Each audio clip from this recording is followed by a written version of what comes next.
കുറഞ്ഞ ചെലവിൽ അത്യാധുനിക ആരോഗ്യ പരിരക്ഷ. MCS hospital. We take care of your health.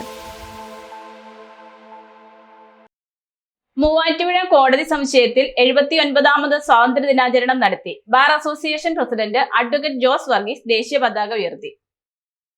Muvattupuzha കോടതി സമുച്ചയത്തിൽ 79ാമത് സ്വാതന്ത്ര്യദിനം ആഘോഷിച്ചു. Bar association president advocate Jose Varghese ദേശീയ പതാക ഉയർത്തി.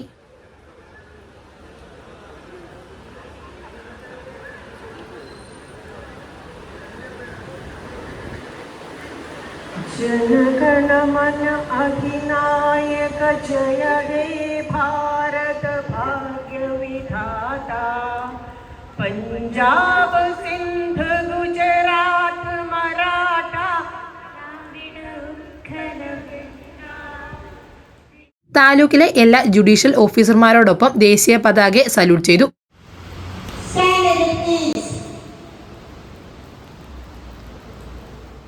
Judicial district and sessions judge KN Harikumar സ്വാതന്ത്ര്യദിന സന്ദേശം നൽകി.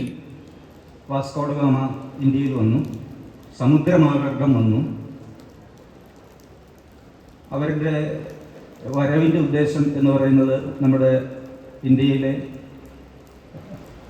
റിസോഴ്സസ്, കാർഷിക ഉൽപ്പന്നങ്ങളും സുഗന്ധദ്രവ്യങ്ങളും ഒക്കെ വ്യാപാരം നടത്തുക എന്ന് പറഞ്ഞു കഴിഞ്ഞാൽ ഇവിടുന്ന് കൊണ്ടുപോവുക എന്നുള്ള ഉദ്ദേശമായിരുന്നു. അവർ സമുദ്രമാർഗം വന്നത്, അവർ സമുദ്ര സെയിലേഴ്സാണ്, വ്യാപാരികളുമാണ്. അവർ ഇന്ത്യയിൽ വന്നിട്ട് ഈ അവരുടെ സ്ട്രാറ്റജി എന്ന് പറയുന്നത് ഉപരോധങ്ങളായിരുന്നു. അവരുടെ വ്യാപാരം വർദ്ധിപ്പിക്കുന്നതിന് അല്ലെങ്കിൽ വ്യാപാരം നടത്തുന്നതിന് വേണ്ടി അവർ പോർട്ടുകളെയാണ്, തുറമുഖങ്ങൾ അവർ നിയന്ത്രണത്തിലാക്കി. സമുദ്രപാതകളും അവർ നിയന്ത്രണത്തിലാക്കി.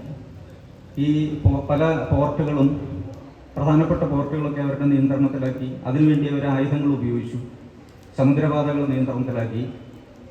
ആ പാതകളിലൂടെയൊന്നും, ഈ പോർട്ടുകളിലൂടെയും നമ്മുടെ ഈ ഉൽപ്പന്നങ്ങൾ പുറത്തേക്ക് മറ്റാരും കൊണ്ടുപോകാതെ അവർ നിയന്ത്രിച്ചു. Additional government pleader advocate Sabu Jose Chalil, ശിരസ്താദാർ Jimmy Jose, advocate clerk association president Reji Plachery എന്നിവർ പ്രസംഗിച്ചു. Bar association, court staff, advocate clerk association അംഗങ്ങൾ എന്നിവർ ദേശഭക്തി ഗാനങ്ങൾ ആലപിച്ചു. News desk, Muvattupuzha news.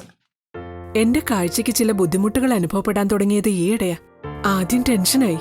മകളാ പറഞ്ഞത് അഹല്യയിൽ പോകാൻ.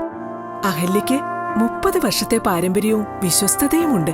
അഹല്യയിലെ വിദഗ്ധരായ ഡോക്ടർമാരുടെ ചികിത്സ കൊണ്ട് എനിക്ക് എന്റെ കാഴ്ചശക്തി പൂർണ്ണമായും തിരിച്ചു കിട്ടി. ഇപ്പൊ എനിക്ക് ഈസിയായി വായിക്കാം. നേത്ര സംരക്ഷണത്തിന് നമ്മുടെ Ahalya. Ahalya foundation eye hospital, കേരളത്തിൽ എല്ലായിടത്തും.